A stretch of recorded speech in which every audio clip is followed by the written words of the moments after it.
I have been calling myself Derek this week, and it's been giving me an insane boost in productivity. And I understand that sentence, out of context, probably sounds insane. But before you click away, I want to explain how exactly I've been doing that. You see, I've been using a productivity tip that forces our minds to switch from our habitual thinking and route back to making beneficial change. So I'd love to share it with you. So our minds are designed to stop you at all costs from doing anything that might hurt you. So whenever you want to make a change in your life, it starts with continuous habits from day to day. And sometimes we never get there because of something called hesitation. When you hesitate, you give your brain a second to realize the stress involved in whatever action you're taking. You don't hesitate when you get up and get dressed, do you? But what about if you wanted to stand up and speak out against something that bothers you? Most likely you hesitate. And then you start thinking about the stress that that's going to bring you. You start thinking about the consequences of saying that, and you may not say it. But what's interesting about both of these things is they are both habits. Getting up and getting dressed, well, that's a habit that you've learned to just not worry about. You don't hesitate, you just go and do it. If you really wanted to, you could rework that habit. You could make yourself hesitate every time you go to put on clothes and think, do I really want to put on clothes today? You know, obviously that's not going to be an actual rational thought, but you could condition your brain to have that thought before you get dressed every day.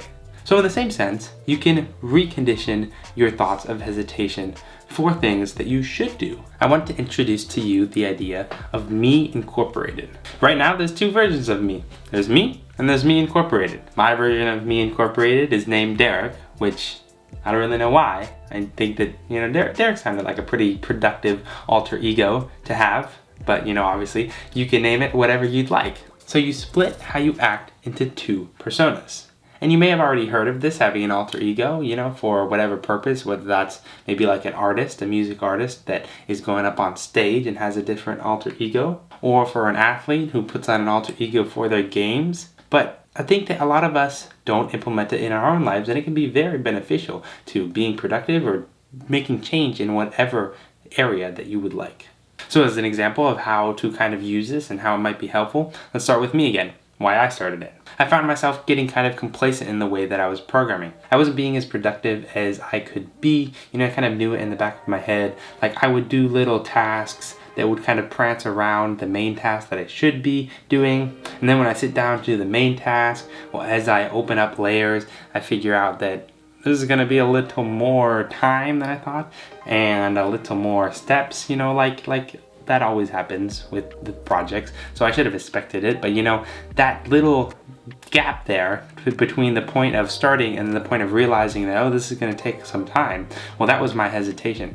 And I would begin to, again, like procrastinate, be like, oh, you know, yeah, I know I have to do all that, but I can do that later. And at one point I realized that, you know, I can't keep doing that. I really got to get to work and immediately address these things.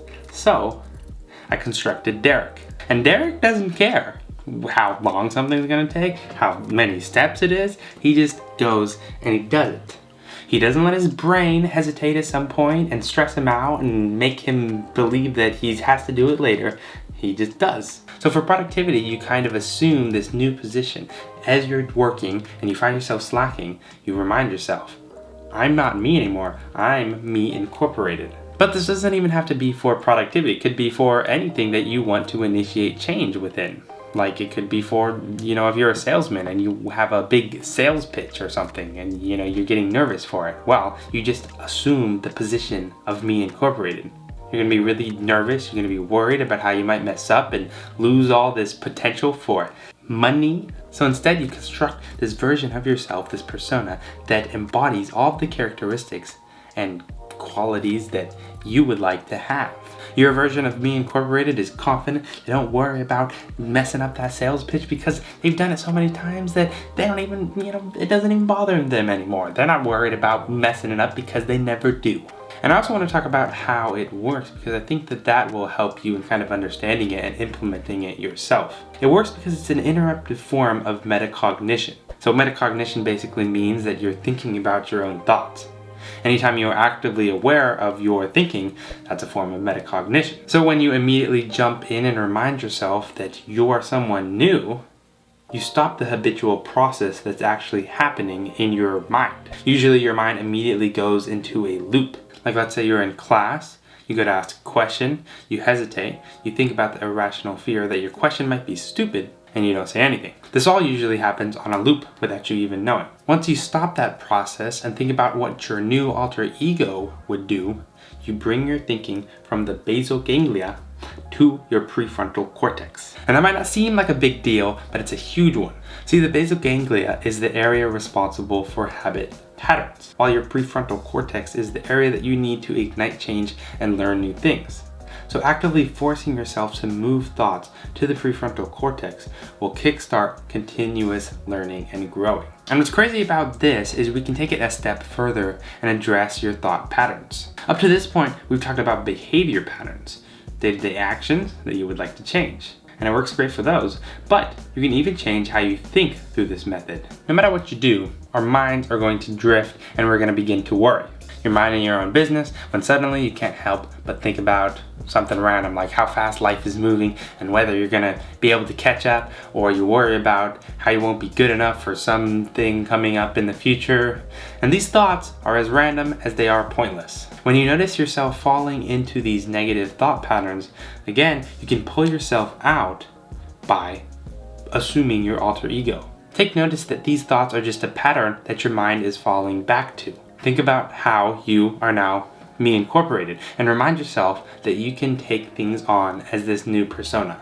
When you're nervous and sweaty from stress or negative thoughts, change it to excitement. Remember that your body doesn't know the difference. The only thing that knows the difference between stress and excitement is your mind. Use Me Incorporated to switch your feelings to the latter. That's all for this video. Thank you so much for watching. Remember, like and subscribe. It helps me survive.